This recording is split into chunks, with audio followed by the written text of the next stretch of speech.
What should you do when you open up a wall during a renovation and you find wires like this? This is what's known as an open splice. Not only is it potentially dangerous, but it's also against code to hide a junction behind a finished wall. This is exactly the situation I ran into a few years ago when I was doing some renovations of our basement bathroom. I opened up the ceiling and I found that a previous handyman we had hired to do the work had just simply put wire nuts on the wires and put them in the ceiling and then covered it with drywall. This is not allowed. Let me show you what you should do if you find an open splice when you open up a finished wall during a renovation. Now, the ideal solution, and the one I was able to fortunately use in our ceiling, was to remove the wires and rewire everything so that you don't have any junctions behind a finished wall or ceiling. Now, unfortunately, that's probably not going to be an easy solution for most situations because it would remove a lot more maybe drywall. Maybe you would have to try and trace or find those wires. So instead, what I want to show you in this video is how you can use this. This is an open splice junction box from Racketeers. And they were kind enough to send me this box so I can show you how you can use it to solve this problem in a finished wall. Now, I'll put a link in the description down below to this device and to the discount code that they have given me that'll save you some money when you get this device if you run into this situation. So where do we start? We always start by testing the wires to make sure we've turned them off. So I've got my non-contact voltage tester and I go to each of my wires, making sure that there is no power running through these wires. Even though they have wire nuts on them, I don't want to take the risk. Now, because we're working in a wall that has a finished wall on the other side, when we place this box in here, we want to make sure that if somebody puts a nail or a screw in from that other side of the wall, it's not going to go into the box and hit the wiring. So what I'm going to do is I'm going to take a simple blank cover here. This is metal and it's as big as the box. And I'm going to, you can either glue it, or what I'm going to do is I'm going to use some two-sided tape here. And I'm going to tape this onto the back of the junction box. Because what this is going to do is it's going to make sure that if somebody puts a nail or a screw into that other wall from that other side, they hit the metal and they can't get through into the box and cause a big problem. So the first step is to make sure that it's going to be protected when we've got it installed. Next, we have to figure out how we're going to attach this box inside the wall, because we can't attach it through that drywall. That's a finished wall. So what we're going to do is we're going to attach it to a piece of wood. Now, you'll notice this piece of wood is a 3/4 inch piece of plywood. Well, why don't I just put a 2x4 on? Well, because the wires are coming through in the middle of the 2x4. So if I put a 2x4 in here, it won't fit because it'll run into the wires where they're coming through the hole. But a 3/4 inch piece of plywood will fit in behind the wires. And we're going to cut a 3/4 inch piece of plywood at a 60-degree angle. Now, why 60 degrees? Well, the open splice box from Racketeers is 6-sided, so each of those is 60 degrees. And these two holes here, which is what we're going to drill through to attach to the plywood, when I place those on that 60-degree angle, the tabs that we're going to use to put the wire in are now exactly horizontal. And that's important because most of the time your wires in the wall that you've discovered that open splice are going to be horizontal. So this orients the box in the wall to match the orientation of the wires.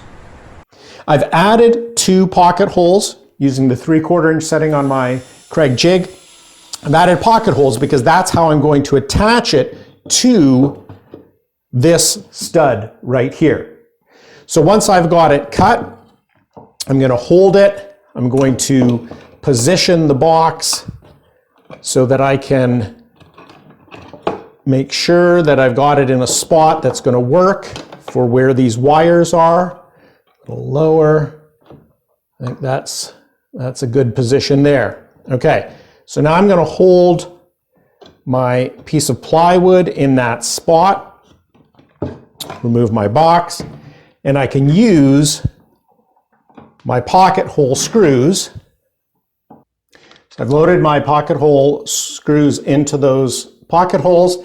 Now I can push the plywood up against the stud and drive them in.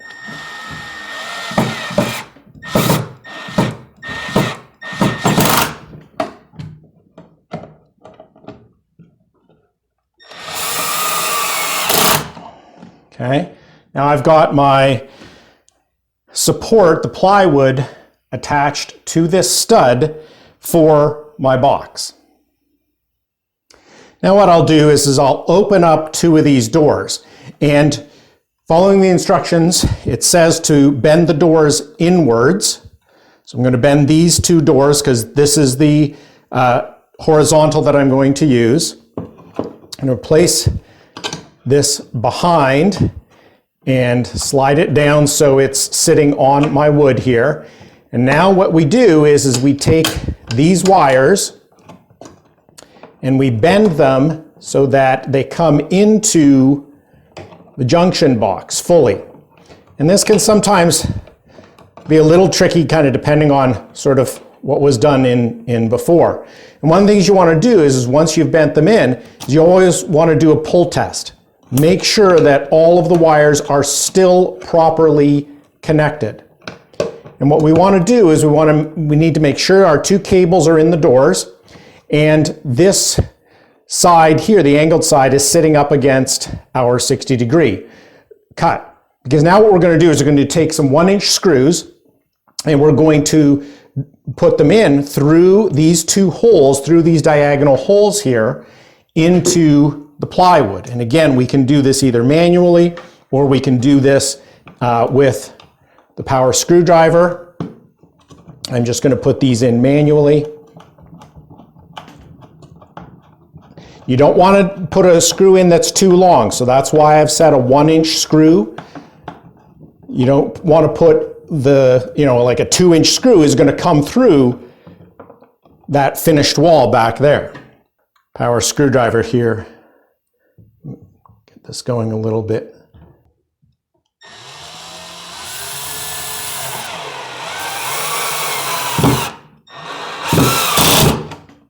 Okay, there we go.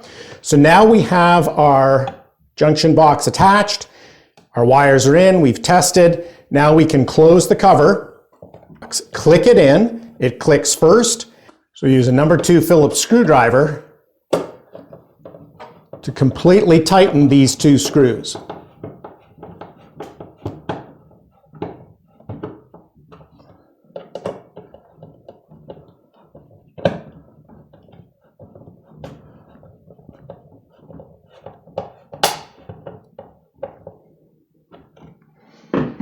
Now, our open splice is completely contained within a junction box that's protected from the back and is securely attached to the stud on the wall. Now we have to figure out how we're going to finish this wall.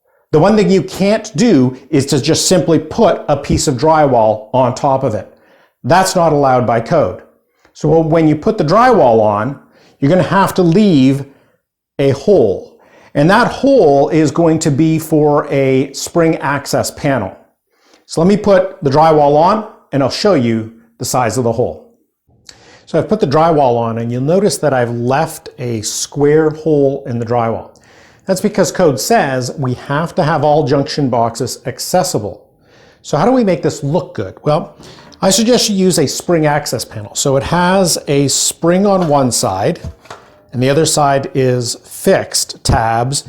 And so what you do is you put the spring side in. I'm going to put it on the bottom, push it down until the two fixed tabs clear the top, then press it against the drywall and let it slide up. Now it has covered that hole, and these spring panels are paintable. So we've done that in our house, painted them, and they really blend in right nicely with the wall. So if you open up a wall during a renovation, you find an open splice in it.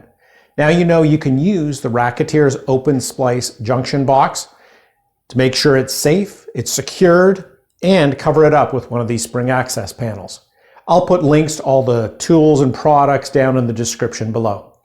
If you found this video helpful, here's some other videos I think you'll also find helpful. Thanks for watching.